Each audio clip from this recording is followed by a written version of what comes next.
What's up, everybody? This is Trysta. Please subscribe to This League. Tap the bell, comment below, and give us a like. On this episode of This League, the NBA has turned into the UFC. It's like, let the bodies hit the foe. Let the bodies hit the foe. Zebras wielding their power everywhere, anywhere they possibly can, influencing the outcomes of games. Current MVP ejected from a closeout game for inexplicably chaos everywhere. Pretty much every star has either been hurt or is hurt. We also get into some news around the league. So let's do it, Marty. Let's drop the Mickey Mouse beat. All right, let's get into some news around the league. Oh boy, Portland. The final list of candidates to be the head coach of the Portland Trailblazer. They were leaked. The list was leaked, and man, was I surprised. I actually haven't seen this. You haven't seen this? No. This is great. All right. A refreshing surprise. I'll start with the list, the top list of names that does not surprise you. Bottom two, I promise, will surprise you. Okay. Chauncey Billups. Right. Mike D'Antoni. Right. Brent Barry. Somewhat surprising to me. I mean, San Antonio executive. Yeah, I mean, has he ever expressed interest in coaching? I've never heard of it. Okay. Here's where it gets interesting. Becky Hammon and Dawn Staley. Wow. Okay. Dawn Staley. That'd be interesting. Wow. Okay. Wow is what I said. Wow. I saw that and I was like, huh? And immediately I went from, huh? To let's go. Let's go. If there's a franchise that needs a defensive-minded coach, it is us. We've tried all kinds of alternatives, and we've been dog shit at defense for a long, long time. True. When Neil O'Shea said he was looking for someone who had a focus first on defense, Dawn Staley has made a career out of defense as a player and as a coach.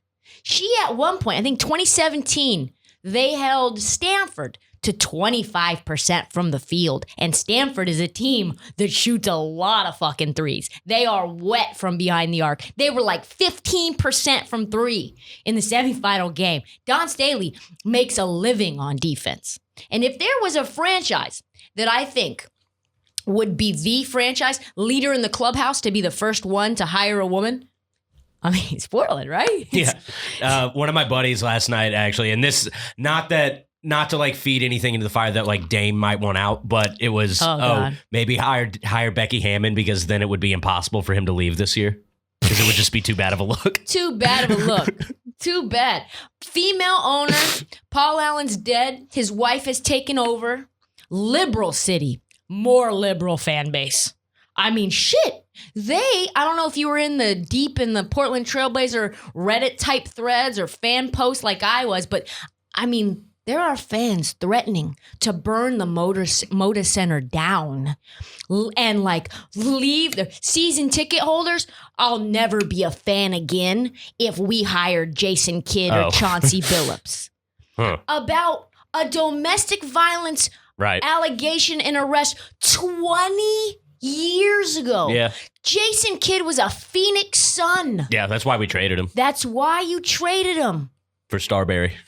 What a bad trade that was. Went back to back with the Nets. I was 10, knew it was stupid. You've legit got people in the thread being like, I've been a longtime Portland Trailblazer supporter, and I tell you what, Dame's legacy has really taken a hit because he expressed interest in Chauncey Billups and Jason Kidd. Dude, Jason Kidd has a job right now. It's not like he's out here in the dregs, hanging out in the sewers of the NBA coaching circles. He's probably going to be the head coach of the LA Lakers. When Vogel's out, which he probably will be out when this year left on his extension runs out, that's what I think happens. Yeah, no, well, I always felt like when he came out and said, I have no interest in the Portland job, that was a chess move. I think he sees Lakers head coach in his future. 100%. Yeah. I think also Dame, it was just so ridiculous. So yeah, I think Dawn Staley and Becky Hammon on this list, as a cynical person, one, kind of assuages those types of fans. We're considering them. We like women. Yeah, can't really say shit there. We love women. And I think that makes perfect sense for the fan base. If I had my choice, I'd want Dawn Staley. Like I said. Over Becky Hammon. Over Becky Hammon. Really? I just think you've got a woman from Philadelphia who was undersized, who was an Olympian, has done a lot of great things in the women's game, and is a champ, and has taken South Carolina and built them into a powerhouse. I like Becky Hammon. I just have never seen her be a head coach before. I just haven't seen it. Mm-hmm. Like, I know what Dawn Staley can do. And I think Dawn Staley getting up in Damian Lillard's grill, like, woo-wee, woo-wee. I think she'd be good for Dame, good for CJ, amazing for the league. But she did say no ounce of me wants to coach outside the college game. Tough. So it's tough. It's very tough for me to see it happening. But on the positive side, she doesn't take that interview if she's not like a little interested. Oh, yeah. No, you're going to see. Yeah. So, yeah, we'll have to see. I think if I was a betting person, they go with D'Antoni. That's the safest choice. That's what I've been saying. Safest choice. All right, let's move on. Who are the top 5 players still left in the playoffs? The criteria is who had the best, not who had the best regular season, but who is currently playing the best basketball right now. My top 5 in the playoffs. Okay. Their performances in the playoffs. Just currently right now. Currently and now the still Nuggets there. are out. Now the Nuggets are out. Okay. Yes. CP3, number 1. This is a guy who, without the injury, would have been balling. I mean, I think you guys could have probably won in 5 against the LA. Lakers. Yeah, maybe, but yeah. I mean, you won in 6 in LA. Yeah. So you wouldn't have won in 5, I think, in the Valley. I think you take game 2 if CP3 doesn't get hurt. Maybe. He's shooting 84% from the field with 0 turnovers in the 4th quarter of the Nuggets series. I mean, that's fucking insane. KD, I know he's the best player in the world, but what a tough look game 4 was. Tough look. It was what took him from 1 to 2, in my opinion. Oh, okay. Tough situation. He was being mauled, but still. He was, yeah. But still. Joel Embiid, 35, 10, and 5 against the Hawks on one knee.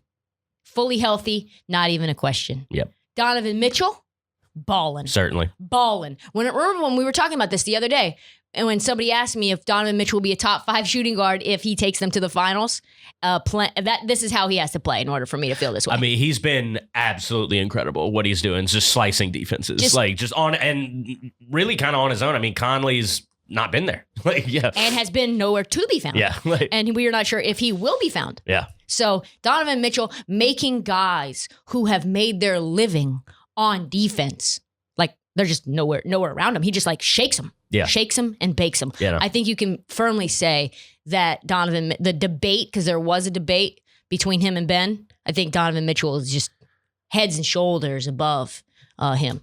And then Kawhi, single-handedly probably won. If it wasn't for Kawhi, Dallas Mavericks walk away and they're playing the Jazz right now. Oh, yeah, certainly. They single-handedly won them. That. And the franchise would be in disarray right now. Disarray. It'd be so funny. I mean, I would love that. And next up, which players are most valuable to the league? This was like chatter that came out over the weekend. To the league? Like, from a revenue standpoint. Okay, all right. Very different question than who's most valuable to their team. It's the MVP or MVP of the league. It's like most valuable to the pocketbooks of the league, right? This is a very different question than asking who's most valuable to a team or the MVP of the league. In other words, which players make the NBA the most money from a marketing and financial perspective? Fascinating question, really. According to an article that came out this weekend from ESPN's Kevin Arnovitz, I don't know him. Arnovitz, yeah. Do you know him? Yeah. In the past 15 years, there have been only 3 superstars as individual brands who materially drive the engine of the NBA commerce. Who are those? I mean, guess. LeBron, Steph. Yep. And KD. Kobe Bryant, LeBron James, and Steph Curry. The argument is when KD or Dame, or before them, KG and Tim Duncan and Dwayne Wade go on the road, the host team sells the game as part of this premium package. That's how you know that they're valuable players. Mm. But only when Steph or Bron, and before them, Kobe came to town, Arnovitz said that the impact is everywhere, from premium alcohol sales in the luxury clubs to receipts from the in-arena NBA star, from the NBA store. Hard to say. A mid-season Tuesday night game featuring LeBron or Curry can generate hundreds of thousands of dollars above a game featuring a median NBA team. So just them alone. So even though Trae Young and John Morant and Spido, we want to see them, the real deal NBA fans, but like 8-year-olds are not being like, I want to see Donovan Mitchell on a Wednesday. No. That'd be like 8-year-old like me being like, oh, I can't wait to see Danny Manning. No, no chance. A night with LeBron or Steph, they said, is an official state visit. That's absurd. Yeah. I bet it permeates all restaurants around the arena. Like it becomes a thing that people in the surrounding areas travel to go see. Very, very interesting considering that both of those players are well into their 30s now. Who's going to be the next one up? If Bron and Steph are the only real ambassadors of the NBA that truly move the needle, who, if anyone, replaces them when they're gone? It's tough. I mean, maybe Book. You think? No, yeah. I don't. I don't, unfortunately. It's a Phoenix thing. Here's another hot-ass take from the series of games that I watched, which were fucking gross. We'll talk about these games, but I want to say this individually. Okay. It's a hot take. I think the Bucks... Here we go. Okay. I think the Bucks are better without Giannis and that Giannis is better without the Bucks. Yeesh. Okay. Follow me. Follow me. All right.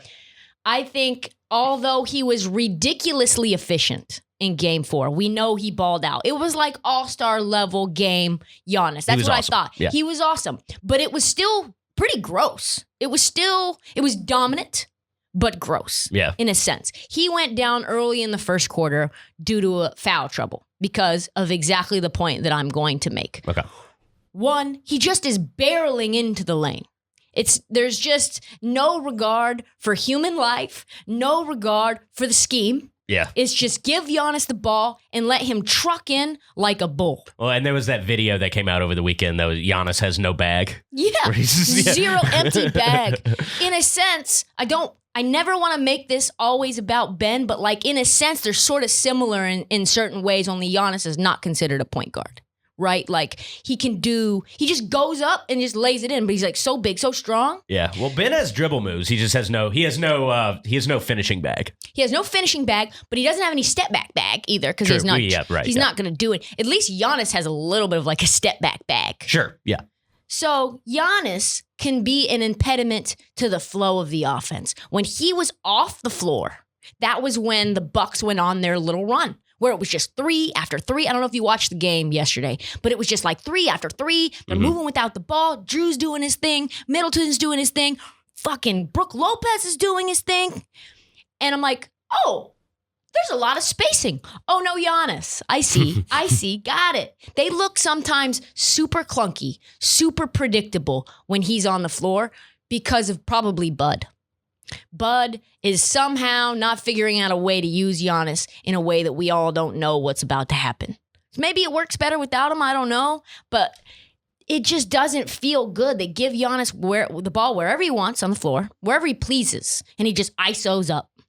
Well, I mean, they did actually finally shoot a decent clip from 3. I think they shot like 34%, something like that, which I think going into game 4, they were shooting like an abysmal 25% or something like that. So, I mean, yeah, not that this is a hot take, but like when they're not shooting, they're really bad. Probably more so than it affects other teams. And that I think is exacerbated by the fact that the offense centers around a guy with no bag. Could be. Who doesn't pass out. He's not like Jokic, obviously. No one is. But he doesn't kick out or see people in space when he's about to get double or triple teamed. He just is like, nope, I'm strong enough. I'm powerful enough. I'm going. And then you've got guys that end up like taking the ball away. So I think if he was ISO'd 15% of the time instead of 60% of the time, this team would be much better.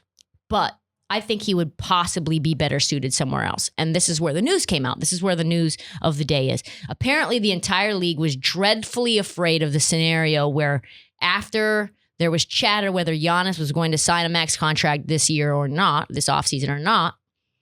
Executives apparently, quote, lived in abject terror that he would join Luka and the Mavs.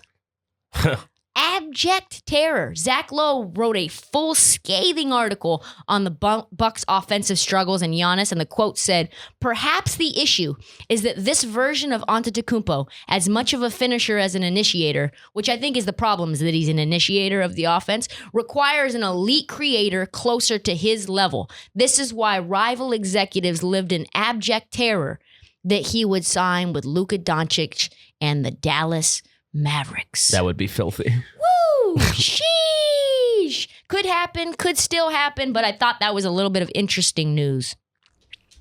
Also, what was circling in the news is something I care zero to talk about ever again. Kyle Lowry is back in the news again. I am so tired of the Kyle Lowry sweepstakes. Will he go to the Heat? Will he go to the Lakers? Will he go to the Sixers? Folks, do you know that he sold his home in Toronto? Do you know he signed his kids up for school here or there or everywhere? He went to the Sierra Canyon game, watched Bronny. Like all smoke, no fire, nothing happened. He just stayed hurt, sitting in Tampa Bay. And now they're starting up again. And it's like the Dallas Mavericks now are inserting themselves into the sweepstakes, hoping that he'll take pressure off of Luka. Everyone's hoping to take pressure off of Luka, it appears. The Heat and the 76ers now still interested. But at this point in time, I just cannot care anymore. I do not care. I don't want to talk about it anymore until he signs somewhere. No more Kyle Lowry rumors. We will not talk about Kyle Lowry again until he signs somewhere else. I promise. I cross my heart. DeAndre Ayton presser. He gave love to the 2018 NBA draft class. Did you see this? I didn't see what he said, but I mean, this draft class is pretty fire. I think now the fact that he talked about it is why we're talking about it, but it gave me the impetus to go and look it back up. Oh, yeah. And holy shit. This class is maybe one of the most stacked classes in a long time. It's this generation's like 96, 84, like 03. Yeah. Yeah, 03, it kind of, sort of. So they came out of hiding, burst on the scene on the biggest stage. It's the sheer volume of players. Yeah. From top to bottom. The second round filled with guys. Yeah. So here we go. Let's look at some of these players. 2018 draft class in order. Ayton, Luka, Trey, Mikal Bridges, Michael Porter Jr., Herter, Landry Shamet, Anthony Simons, Jaren Jackson, Dante DiVincenzo, Grayson Allen, DeAnthony Melton, Bruce Brown, Shake Milton, Jalen Brunson. Holy shit. Yeah. And there's more. There's more out there. Like Gary Trent Jr., who wasn't even in the playoffs because he got traded. Like guys legit contributing. The thing that makes me mad is like that class is stacked and all we got was Anthony Simons? Yeah. That's tough. And I mean, Kings taking Bagley, that's turning into the biggest bust. Maybe one of it's in the conversation for worst pick of all time. He's the Darko. He's the Darko Sam Bowie. Yeah. Absolutely.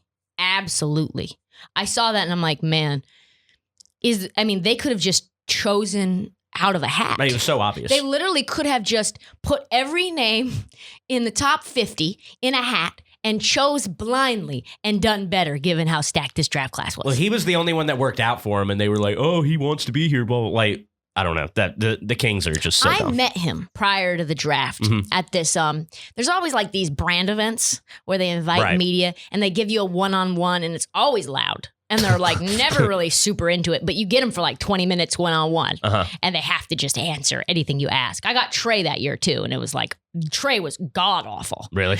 God awful. Like top 5 worst interviews I've ever had of Trey Young. I think he's just like a very shy kid. Yeah, I can see Also, that. Cam Reddish, definitely the worst I've ever had. Cam Reddish, it was unusable, like Brandon Ingram level unusable. Yeah. I honestly can't think of an interesting thing about Cam Reddish. Nothing. He didn't even want to speak. Anyway, so I sat down with Marvin Bagley, and Marvin Bagley was like really wanting to go to the Suns. He thought he was going to go number 1 overall. He's from Phoenix. He's from Phoenix. He and Ayton were actually teammates in high school their For senior year. Yeah.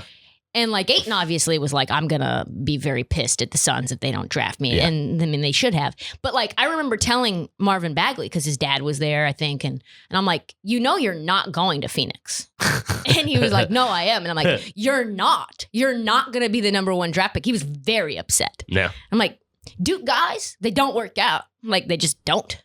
Not typically. Not typically. Anyway, I could tell when I met him, it was just like, it was milk toast. It was just saltine cracker, just dry and very arrogant. Like arrogant and also not very charismatic. Tough look. So yeah, I would say he's probably the biggest bust. And this list doesn't even count the guys that didn't make the playoffs.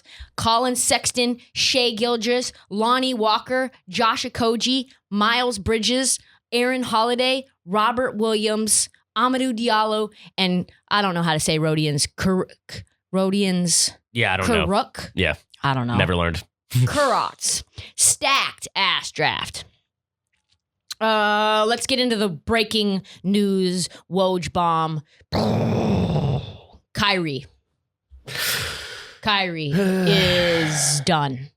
Done. I think he's done. The x-rays were negative, though. That means it's not broken. when people say x-rays were negative, I'm like, that doesn't mean a goddamn thing. Yeah. It means literally 0. And in fact, it means that there's a worst case scenario out there than a break, which is a sprain. Like, that's the difference. Is like, people don't understand. The ligaments around your ankle are like a seatbelt. Yeah. And when you twist your ankle, your ligaments prevent your bones from breaking. And so they're like, they stop you. And when you fly through, right, with that force, with that twist, your ligaments stretch out like a rubber band. And now your bones move wherever the fuck they want to go, because the ligaments, like a stretched out rubber band or a seatbelt, are stretched out, right? Yeah. The pain that he will have to go through for the next, I would say, at least a month, at least. Maybe longer. He was in a walking boot when he left the arena. Yeah, and crutches. Yeah. And crutches. I think it's extremely likely we don't see him the rest of the way out. And I want to say this, Marty. Shame on you. What? Shame on you. On me. I am looking at your face. You can't even contain your glee. As two people who are rooted and invested in the Nets not winning a championship, which I am because of the bet with Dan Katz, and you are because this could be the time. What a time to be alive and to be a Suns fan. Kyrie is done, I think. I think he's done. You think he's done for the whole way? I mean, it's June 14th. Yeah. That puts us at July 14th. I don't know. I mean, maybe he goes out there and tries to thug it out like a fucking idiot. I don't know. Donovan Mitchell had a grade 1 sprain and he missed 17 games. Yeah. That looked a lot worse than that. It did. Yeah. It looked good point. really bad. Like, I saw it multiple times and I had sympathy pain, and like I jumped off the couch when I saw it. I was like, oh! Yeah, no, ankle stuff gets me. I broke my ankle in 2015, so yeah, no, that stuff's hard to watch. Tough. 4-week injury. I am someone who cares a lot about sleep. One of the reasons I didn't want to cover the NBA for a very long time is because it's up late. And I knew on the East Coast, I'm going to have to be up super late. And on top of that, I'm looking at my laptop all day, every day. And when I'm not on my laptop, I'm on my phone looking on TikTok or on Instagram or texting friends. And the truth is, like, I know and you know and the world knows that our eyes are not supposed to be looking at screens. We're supposed to be looking at the air, at the sun.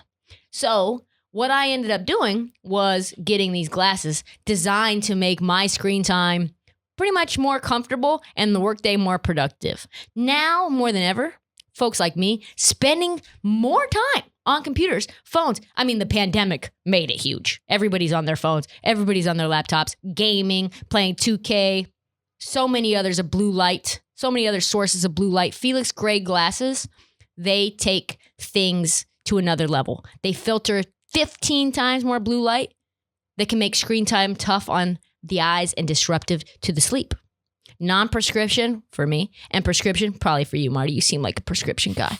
Check them out now on FelixGrayGlasses.com/league. No chance that you have allergies like you do around your eyes and you don't have eye issues. Just no chance. I actually have great vision. You have great. Well, I was wrong. I was wrong. So me and Marty both wear the Nashes. I thought yours were prescription. Steve Nash, one of my favorite head coaches in the NBA. So that's why I got those lenses. Had to go with the Nashes. Had to. Stylish. If you feel your screen time, or if you're not sure if blue light glasses are right for you, start best with the blue light. Try Felix Gray. With their 30-day money-back guarantee, you have nothing to lose but eye strain. I get migraines bad.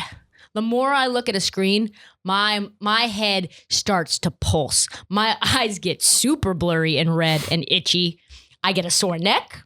I have no ability to focus. I can't concentrate. I sleep pretty great. That's the only thing that really doesn't. I stay away from LED bulbs. But if you are on a smartphone or a tablet or a computer, or you watch a bunch of TV, you're going to have a lot of issues with your eyes and with your head. That's why you have to get yourself a pair of glasses made for the 21st century and designed for modern, hardworking eyes. You have nothing to lose except for maybe your eye strain. Go to FelixGrayGlasses.com/league for the best blue light glasses on the market. That is FelixGray glasses.com/league. Also free shipping, free returns, free exchanges. FelixGrayGlasses.com/league. No more news. Let's get into the games. Gross. Maybe one of the worst weekends of basketball I've ever, outside the Suns game, I've ever seen in my entire fucking life. I'm not a conspiracy theorist. Like, I don't look and see like Black Mirror. I don't watch Black Mirror. I don't look and see if like certain tragedies were manufactured by the government. I don't do that. Yeah. But what I will say is this. When you've got Scott Foster and Tony Brothers officiating games together as a tandem, and certain outcomes consistently seem to happen, I think I'm on the Tony Brothers, Scott Foster conspiracy bandwagon. You think there's some cooking going on? I think there's some home cooking going on. Okay. This was awful. Like, you had 86-83. The Nets were the number one team in basketball all year. They would score 86 points in the first half. All you basketball purists that were born in the 70s and earlier, who's probably not listening to this podcast because you're fucking in your 40s. Did you get what you wanted? Did you get what you wanted? Are you happy now? Did that game satiate you? Did that make you feel like you recaptured your fucking youth? Because that was terrible. No one wanted to see that. That was awful.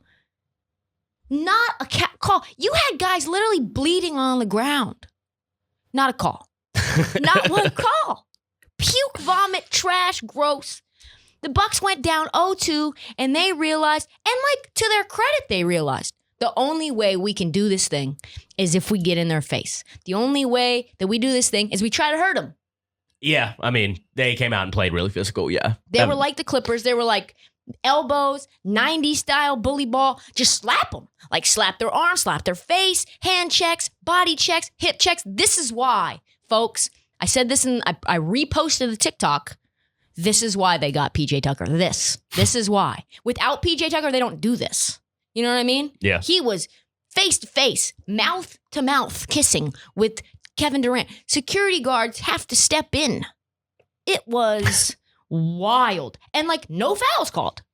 None. Brick City, the biggest feather in their cap, of course, like I said, Scott Foster and the rest of the henchmen employed by Adam Silver, because I believe it to be true. I think the orders came down from above. The NBA is down real bad. Real bad. Yeah, they just didn't want to see a sweep. Don't want to see a sweep. Yeah. I think you're talking about a lot of games. We've only seen one Game 7. Yeah. One. Oh, yeah. No, this has been a widely unentertaining playoffs from a competitive. Unentertaining. Huge disparity in terms of competitive play. Yeah. And I think the world. And everyone's getting hurt. And I think Adam Silver's like, listen, we can't have every series go 5. Make sure. Kyrie's getting slapped in the face, getting undercut by Giannis. KD's getting mugged. Not even trying to be slick. At this point, let's just call nothing. You've got Durant being fouled pretty much on every single play. Every single time he goes down the floor. And it was just, I think Giannis probably should have fouled out in the first half. PJ Tucker had 3 fouls every single time they called him on a foul. It was 3 fouls. He kept praying the ref, and it was this is PJ Tucker, 3rd foul. And it's I swear to God, I just saw what? And then the announcers, Jeff Van Gundy, who I can't fucking stand. He's they're really letting them play out there tonight.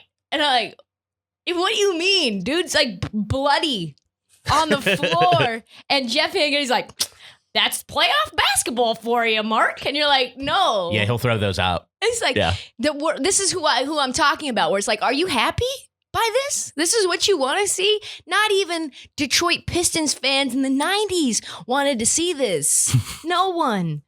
I mean, Steve Nash even said it. I thought it was borderline non-basketball physical at times. Yes, I agree. Yeah. You have to adapt and adjust. Something definitely changed from the game, how the game was called in Brooklyn to here in Milwaukee. Yeah, and Steve is sensitive to that because people used to go at him in the playoffs, especially attack his back. He had a bad back, and it always. How do you think his back is now? I mean, I don't think he's playing much ball, so. I think he could probably go out there now. I think things are dire. You might need him. Oh, I would kind of love that. What would that be like? No Harden, no Kyrie. It's just Steve. I would take everything back that I've ever said about Steve Nash. If Steve Nash was producer, director, and lead actor in the movie of the Nets ascend to the most unlikely championship of all time, and he was the fucking starting point guard at, I don't even know how old he is, 45? What is he? Probably something like that. Something like that. I would take it back. I don't think he could give you much more in about 2 minutes, but You don't think he's in good shape? I think he literally, the Lakers Nash, he literally couldn't run up and down the court. But it's been how many years? That's true. He's in the hall now, so it's been at least 5. So. He looks very good. Yeah. He looks very in shape. Just gross. So PJ and Drew got to rotate back and forth on Kevin Durant and rest once Kyrie went out with that ankle injury. Of course, going back to the ankle injury, the reason that Kyrie sprained his ankle is because Giannis stole his landing space. I'm not saying it was intentional. I don't think it was intentional, but it should have been looked at. Sure. It should have been looked at, and it was not looked at.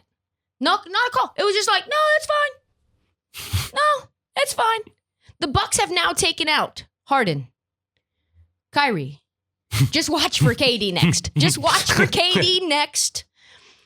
KD better not have any midnight pizzas in the next day or two because things are happening. They were fully healthy coming into this series, and now no one's healthy. I mean, they were sort of battled with stuff all season long. Sure. But okay, I do have a question about your conspiracy thing now. You think the league actively doesn't want those 3 guys in it? I think what they want is a game 7. Sure. Chris Paul is 0-11 with Scott Foster. Harden also loses games with Scott Foster. The best situation is the CP3 versus Harden, Scott Foster, Tony Brothers game. I don't know what he his head might explode. His head might explode. How do I know it was bad? What evidence do I have? Kyrie Irving, who is one of the best ISO players in the history of the game, did not shoot one free throw until 10 minutes left in the third quarter of game 3.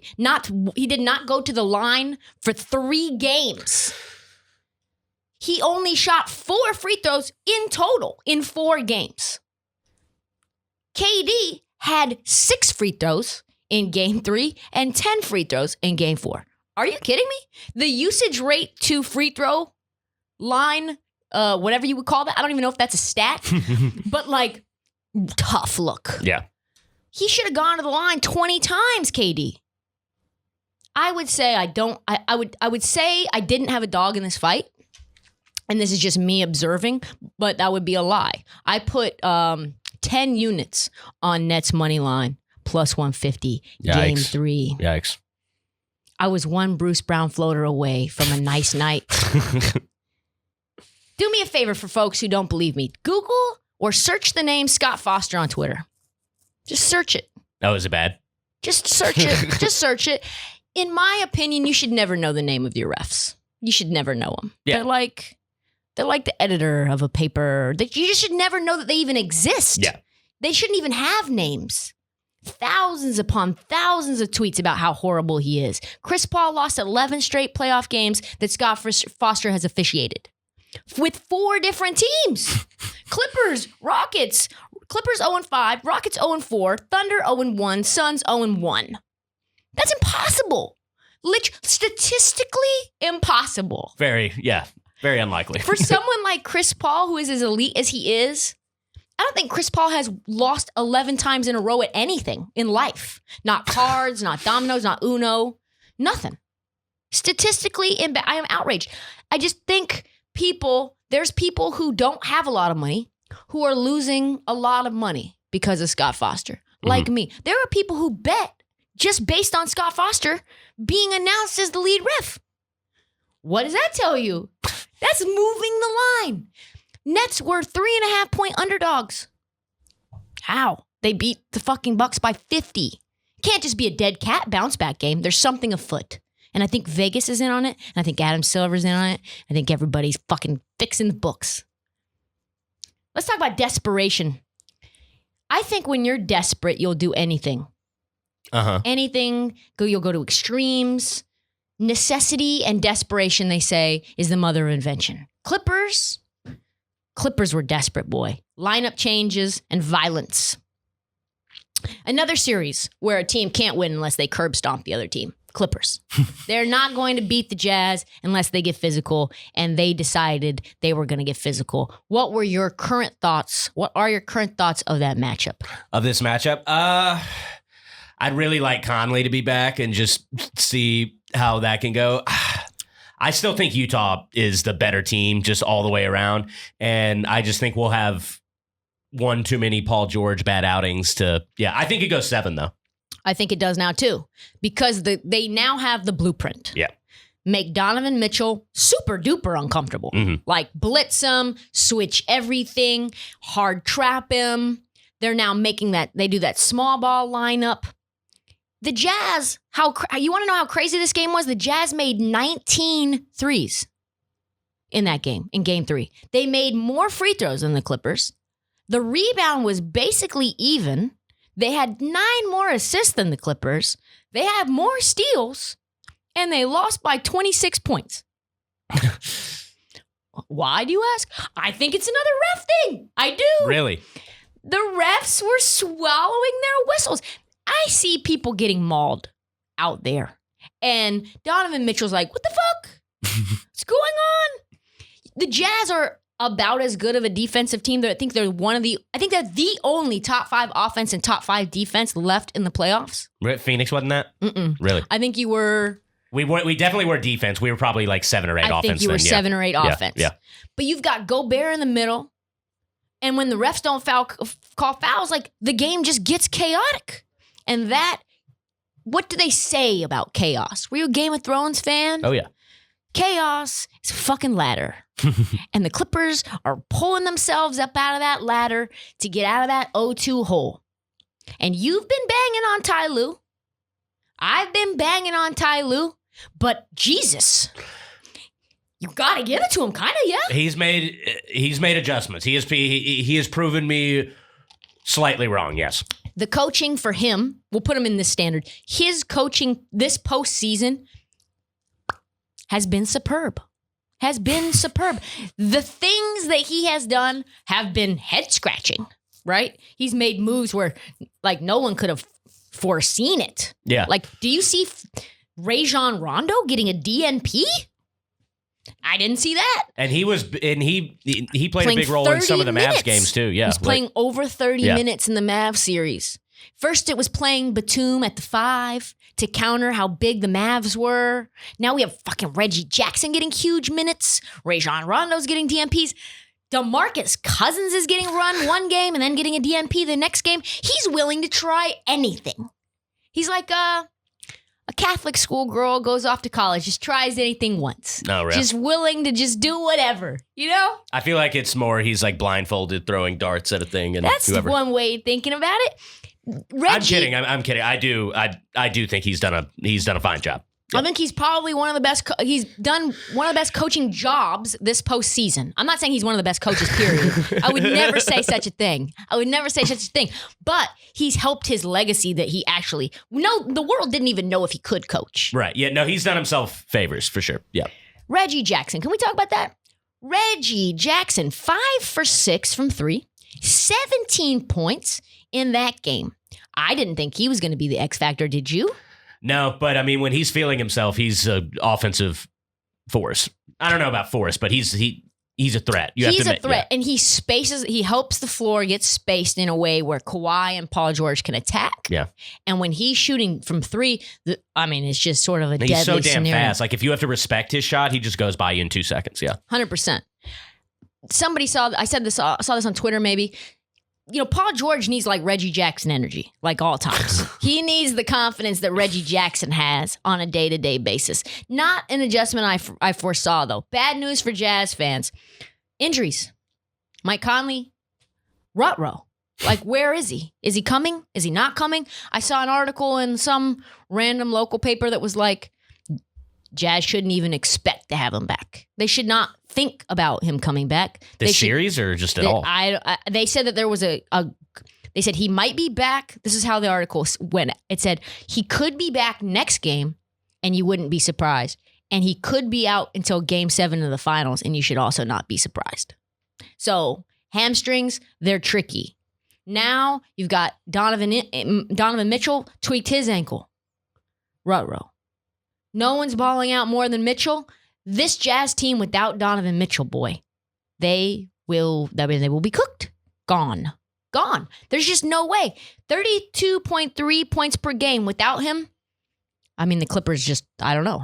Just walk right in. They just walk right in. Yeah. He said it's still bothering him.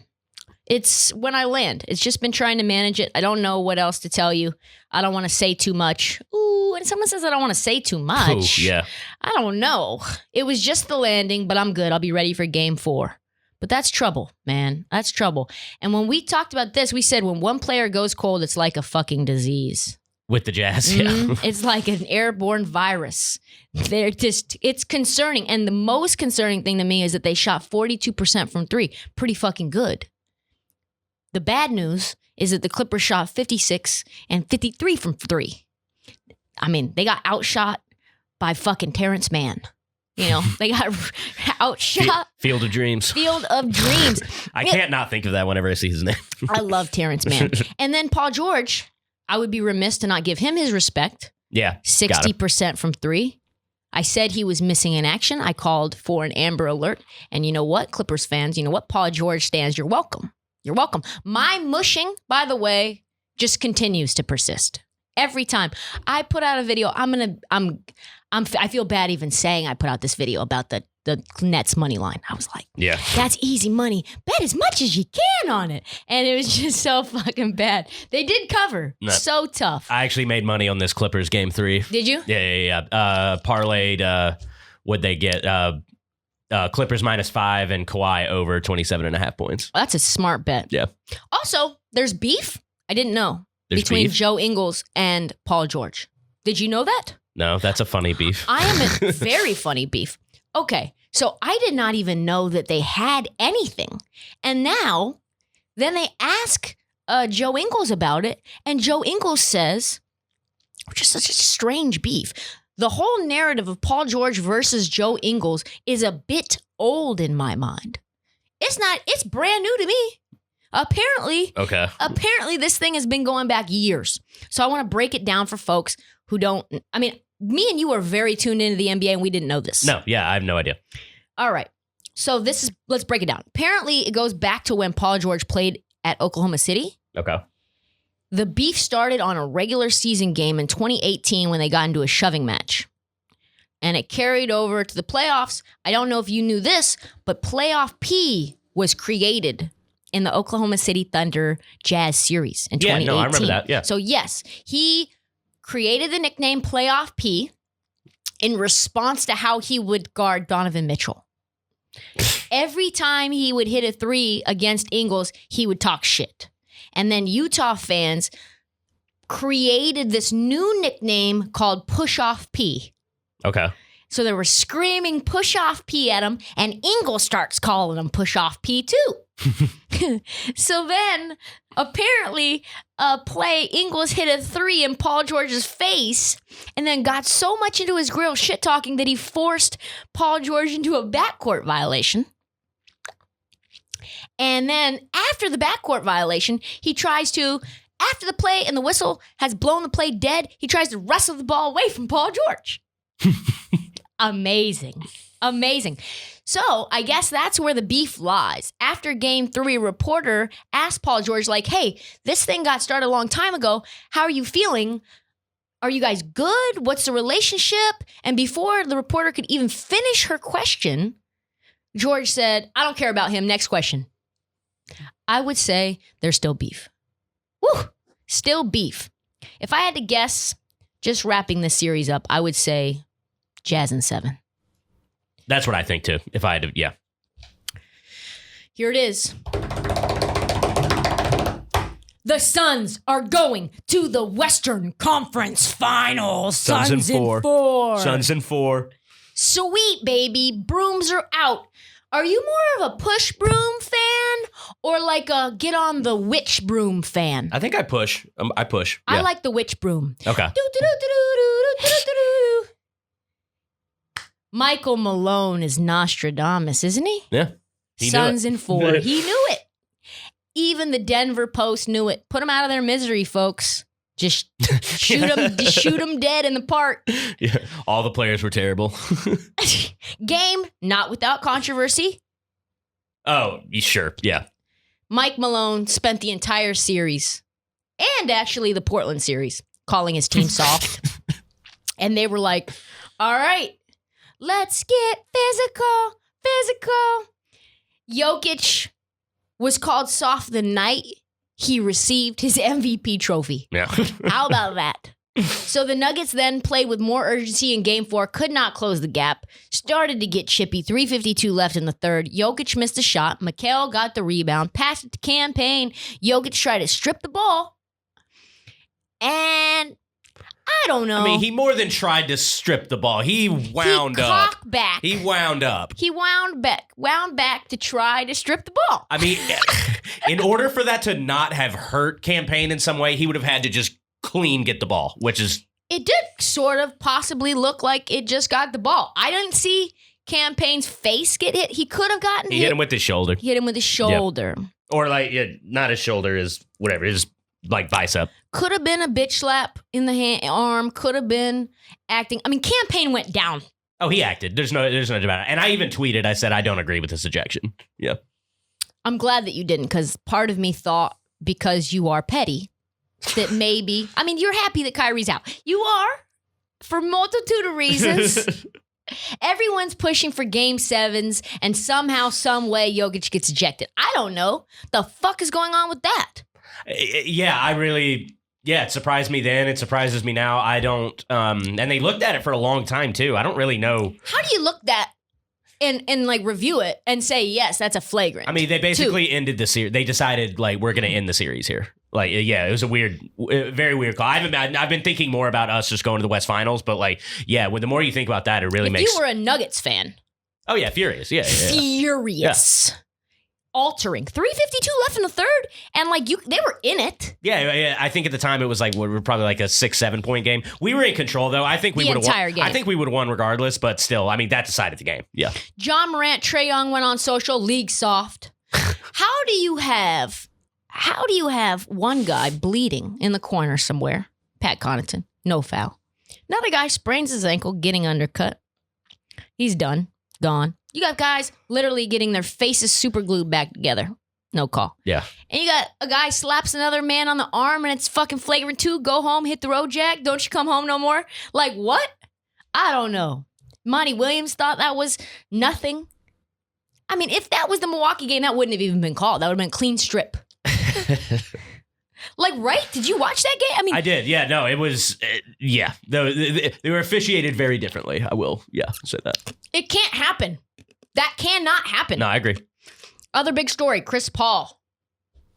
What a guy. I can't get over how much I love watching him play basketball. And I'm sure I've said this on the pod before, but it pains me how much how I felt about him personally rob me of how enjoyable it is to watch him play. Like he's a master. He's such a king out there. Yeah. He knows, I mean, his mind, his body, he's just masterful. 14 for 19 from the field in a closeout game. 37 for the point guard. King of the midi. A masterclass on how to run an offense. People have been slandering Chris Paul and his reputation as a leader, his ability as a player, his character as a man, with all of that stuff that went on in LA. Yeah. That he was the reason that they weren't anything.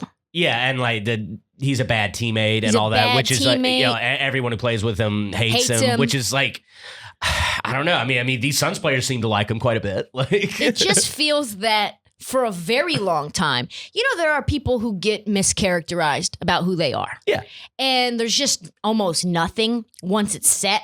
Yeah. The concrete's been set for them to change that. And I am so grateful that Chris Paul has gotten this opportunity, because I think now it has changed his entire legacy. Oh, yeah. The perception of Chris Paul has been altered, and now all the rumors and the slandering has fallen away to the wayside, and everyone has to go on a Chris Paul apology tour. Like, everyone needs to make amends with Chris Paul, because you had even Mike Malone who was like, and I thought this may be too, and I felt like maybe this is just me being a prisoner of the moment, but like Mike Malone said, Chris Paul might be the greatest point guard of all time. Yeah, no, I did see you said that. Yeah. Chris Paul was running his team like General Patton, all the while dealing with his shoulder contusion. Here's the incredible stat that sealed it for me. He was 16 for 19 for 38 points and 4 for 4 from 3 with 0 turnovers in the fourth quarter of the entire Nugget series. He saves it. He saves it for the fourth. He saves it for the fourth. And God, I mean, that runner that he has, he can get it off over anybody, and it's just, I think it's going in every single time, and it kind of does. And he's actually become like helping others become critical at their mid-range game, too. Oh, yeah. The floaters. He's made more mid-range jumpers by himself than the entire Nuggets team. 22-15. Now the Suns have a week off to enjoy Phoenix and prep for either the Jazz or the Clippers. If you are the Suns, Marty, which team would you rather have? It's actually very tough. I really don't know. I mean, we beat Utah 3-0 in the regular season. Not that matters, because playoffs are completely different. They have home court advantage, so you would think Clippers, but I like the Utah matchup, weirdly. Yeah, I think the Clippers are going to get very chippy with you. Yeah. Oh, that'll be, bloody. I think that if I was a Phoenix Suns fan, I would prefer the Jazz matchup. Yeah. If I am me, I prefer the Clippers matchup. Oh, sure. Yeah. Because, one, it's going to get chippy. Oh, yeah. 2, Chris Paul revenge. Like, I didn't even think about that. Think about this. You could have Chris Paul playing the Lakers, which was the team he was supposed to go to. Then beats the Clippers in put some respect on my fucking name kind of game. Right in Ballmer's face. Yeah, right in Ballmer's big, face. Dumb face. Yeah, just fuck like Steve shitting Ballmer. on him. Yeah, I haven't said this on the pod. Fuck Steve Ballmer. There's a lot of people who like him. He pays a lot of money. Do you know he bought the Clippers with a personal check? Did I tell you that? Nah, I mean, I'm sure he did. Bought the Clippers with a personal check. Nuts. But yeah, I get it. He's kind of insufferable. I hate him. He disrespected Chris Paul. And Blake. He just sent him packing. Fuck him. So, okay, on the way. And then plays the Nets, which is probably what's going to be the case, and plays against DeAndre Jordan and Blake. And you know that's going to be fucking chippy too. All the while just to come into glory. The Suns parade is going to be tremendous. Let's pump the brakes a little bit, but yes, it will be fun. On the brakes. It will be fun. Couple of things just to wrap up the series. Nate Duncan. Man, Nate Duncan is tough.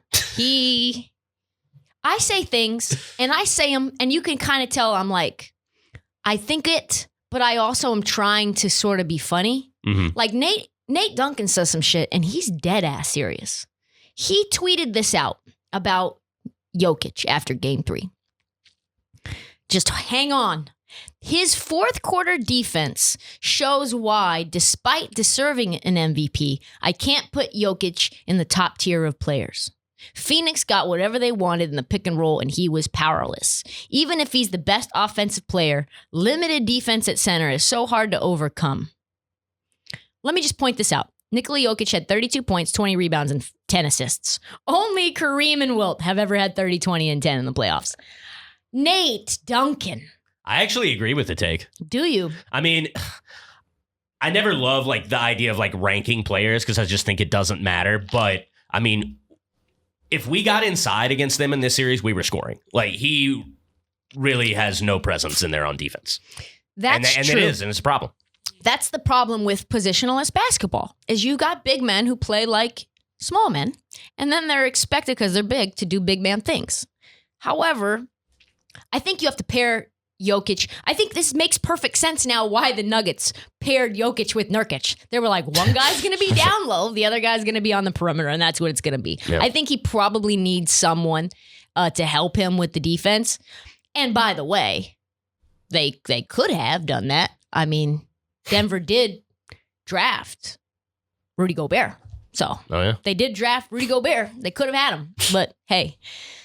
Another funny thing, the growing bromance between DeAndre Ayton and Jokic. The comedy series, the bromance comedy series you didn't know you needed. Mm-hmm. I mean, it's just there. The reality show has to happen. I saw a video game where Ayton lost at 2K, and it was so hilarious. Like, he gets enraged. Have you ever seen Ayton go off? Oh, yeah. Did you see that? Yeah. So I interviewed Ayton after his first year with the Suns at like some, one of those brand events or whatever. Right. And he was like, yeah, the Suns are trash. If I was a fan, I'd say the Suns were trash, because we are. and then he basically broke down what makes a high caliber team. Sacrifice, all these different things you could basically say are the 2021 Suns. Mm-hmm. And I said, what's the secret to your success? Like, what's something that would be on a trading card that nobody knows about you? And he was like, in order to calm my mind as an assassin, I listen to piano music. And I thought to myself, why? Like, DeAndre Ayton seems like a nice, affable dude. And then I saw that 2K video, and I was like, this dude has real rage built up inside. Uh-huh. He needs to, like, chill the fuck out. And Jokic, it's almost like Jokic doesn't care about anything. Yeah, he seems unbothered by most things. He's like, it's like Bobby and Toby, kind of. Yeah, a little bit. It's like a better version of that. Because Jokic, that was the most rage, that campaign physicality, that's the most amount of aggression I've ever seen come out of Jokic. And then they asked Ayton, he was at the presser after game 3, and Ayton looked like very surprised. And they're like, what's that? Why are your eyes so big? And he was like, Jokic had 20 rebounds, like 10 offensive rebounds, 10 defensive rebounds. I tried to limit him, and I just tried. Yeah. It's like Ayton has done an incredible job, but just like, that's why I think Jokic is a top tier player, because even Ayton's like, you got to just contain him. Just do as best you can. Sixers Hawks. I mean, it's like, are you? This is literally a throwaway. It's a throwaway. Yeah, I mean, it's. Are you intrigued by this? No, not at all. Not anymore. I mean, it's like maybe a paragraph of words. Yeah. So, I mean, we started out game 1, thought it was going to be very exciting. I thought like, oh yes, Hawks can actually put up a fight, and B put up 40. They still lost. It just does not appear to be anything. Embiid is balling on a torn meniscus, 35, 10, and 5. Just keeps hitting the floor every single time he comes down. I think best case scenario is you just close this out in 5. Yeah. Just close it out. Hawks are unpredictable. I have no idea like what they're going to do. They play tonight, right? They play tonight. Mm-hmm. I don't know what they're going to do. Are they going to come out and be game 1, or are they going to come out and be game 3? I mean, game 1, if they're just raining threes left and right, they're going to be in the game. But like, that seems to be the only way they can hang with Philly, is just being, They have to be pretty much perfect. Yeah, they have to shoot like 45% from 3. Yeah. That's it. And they could, but like, that's not a winning formula. That's not a winning formula. I mean, how pissed would you be if you were the Sixers and you're like, these fucking guys went 50% from 3 for the entire series and took a 7. Yeah. And like, we still won, but like now Embiid has like, his meniscus is real torn. Yeah. He's like hobbled, and he did tweak his knee in game 3. Yeah, he did. But yeah. Who knows? Right. They said probably. They don't seem to be too concerned about it. They don't. Yeah, Rich Hoffman talked about that last week. They don't seem to be very much concerned, given that his other leg has been reconstructed into like some robot leg. So right. I don't know. Something to watch there is his health, but I think the Sixers win in 5, and it's just like nothing really else to say about that. That's all the time that we have for the This League podcast. Please subscribe, please rate, please review on Apple Podcasts and Spotify. It makes a huge difference. We also have This League playoff merch on sale in the Barstool store. Please do not forget to follow us on This League and at Trysta Krick on TikTok, IG, YouTube, Twitter, and Facebook. Tune in Friday afternoon where we will be... Now some series are going to be potentially wrapping up. Yep. So we will see you then.